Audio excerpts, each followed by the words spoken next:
Welcome to Chapter 5, the book of Revelation.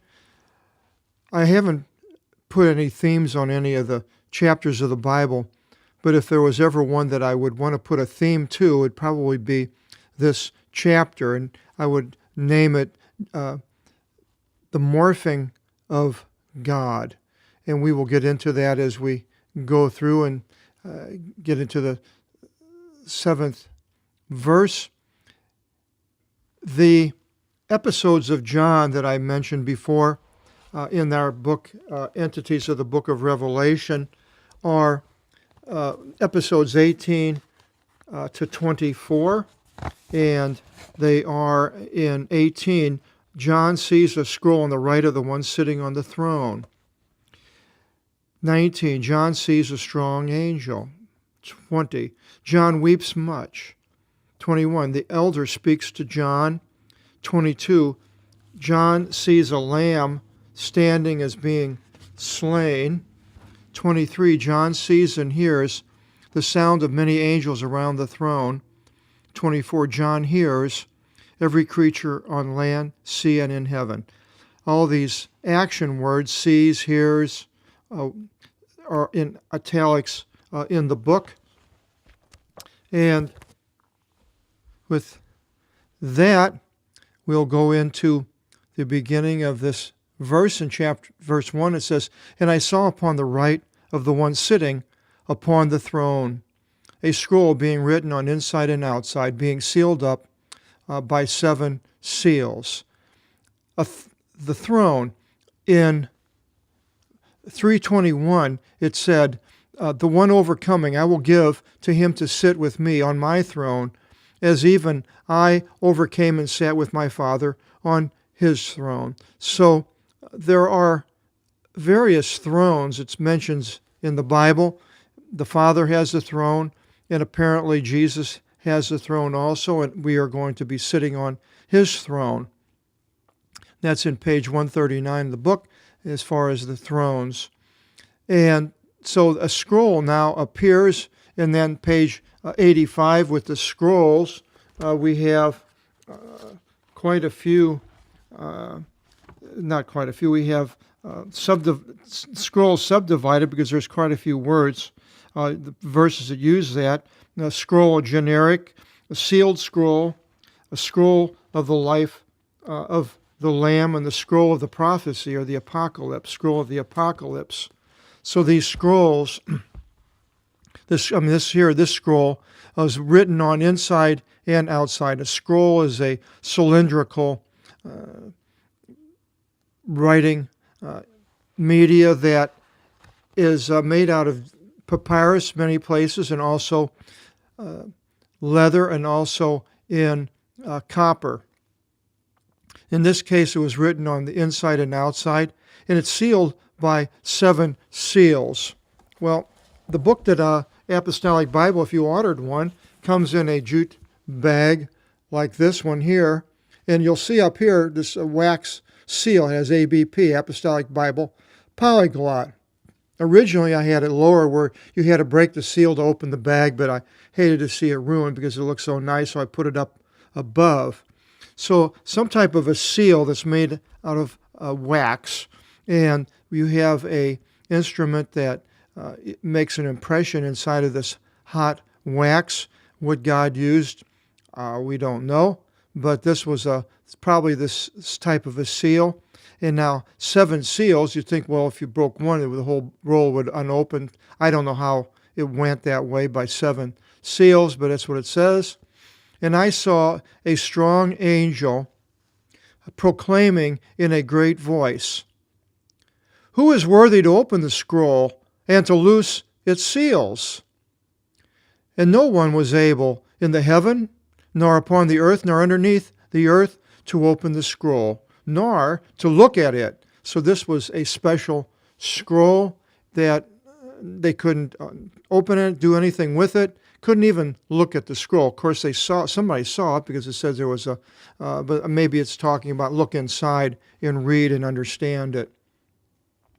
"And I wept much, for no one was worthy, no one was found No one worthy was found to open and read the scroll, nor to look at it. And one from out of the elders says to me, Weep not. Behold, the Lion overcame, the one being from out of the tribe of Judah, the root of David, to open the scroll and to loose the 7 seals of it. So here we have the Father with God on a throne, but then the throne that we've seen here in Revelation, I believe, is the throne of Jesus, because the one says one who was coming, one is and is coming. It sounds like that would be Jesus rather than the Father. And then from that throne, if I was going to make a movie of this chapter, I would make it and have it sort of where the being on the throne, looking like a man, then while he's sitting there on the throne in a silhouette, coming off out of the man would be a lion, and this lion would then jump out and go towards the scroll, and then as he reaches the scroll, it says, And I saw, and behold, in the midst of the throne of the 4 living creatures, and in the midst of the elders, a lamb standing as being slain. So now Jesus is on the throne, turns into a lamb, and now into a lamb. And the lamb is in our book on page 49, and it has quite a few verses for the lamb, and it goes on in the, trying to see if there's an Old Testament one here.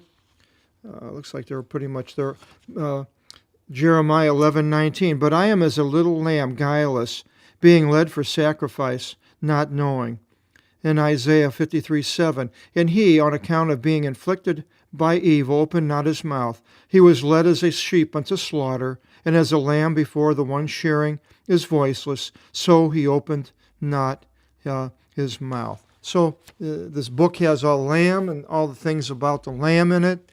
And as far as becoming a lamb, we know that God took on human form in the Old Testament, because it says in various places that people saw Jehovah, Yahweh, as far as Abraham and others. Nebuchadnezzar saw the one looks like the Son of God in the fiery furnace. These are all called theophanies, where God takes human form. With Jesus, in Luke 9:29, it says, And it came to pass in his praying, the form of his person became another, and his clothes were flashing lightning. That's on the Mount of Transfiguration.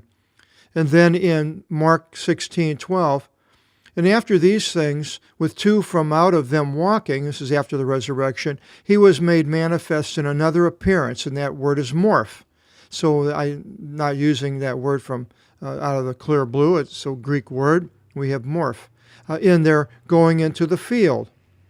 And then Luke 24:16, and their eyes were kept to not recognize him. And that was the 2 men on the road to Emmaus. John 20:14, and these things having said, she, Mary Magdalene, turns to the rear, and she views Jesus standing and knows not that it is Jesus. He had a different form, different look. She didn't recognize him. And then in John 21:4, in morning already coming to pass, Jesus stood on the shore, that is of Lake of Galilee. However, the disciples knew not that it is Jesus. He even talks to them, and they didn't recognize him. So Jesus has taken the form of this lamb, and they see it, and as having been slain. Now, standing as having been slain. Well, if it was having been slain, you would think it would be lying. Blood on it, I'm not sure. It had 7 horns, 7 eyes, which are the 7 spirits of God, being sent into all the earth. And we have these seven spirits of God. Interesting, if that's part of the divinity. We've questioned that. And verse 7, and he came and took a scroll from out of the right hand of the one sitting upon the throne.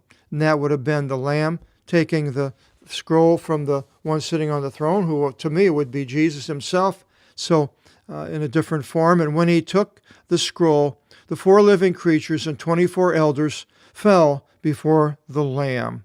So now we see the 4 living creatures that were in Ezekiel again, and the 24 elders who could have been the disciples in the 12 tribes, and they all fall before the Lamb, each having harps and bowls made of gold. Now, I don't know if the 4 living creatures fell. It could be in the 4 living creatures, and the 24 elders fell before the Lamb, each having harps and bowls made of gold, being full of incenses, which are the prayers of the holy ones.